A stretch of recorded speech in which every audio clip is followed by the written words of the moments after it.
Пятый день разбираю старую квартиру, и сегодня мы решим ситуацию с этим скрипучим полом. Я все-таки принял тот факт, что ремонт бюджетный, поэтому решил возвращать все эти доски на место. Но для этого требовалось вскрыть пол в коридоре. Для начала убрал арголит, и теперь нужно убрать всего одну доску. Но чтобы ее снять, потребовалось ремонтировать обналичку. Тут, кстати, вот такая неприятная неровность.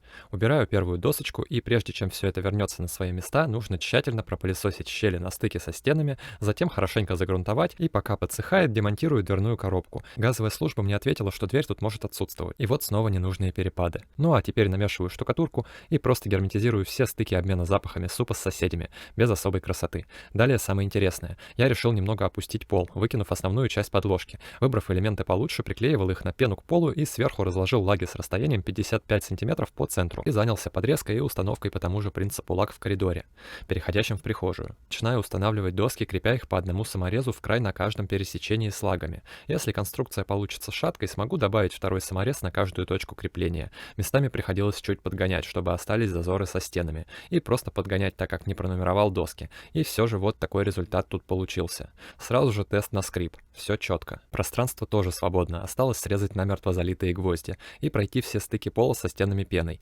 Возможно, это не лучшее решение, но покажет время. А я перепилю крупный деревянный мусор и чуточку позже займемся вот этим участком пола. Так что присоединяйся.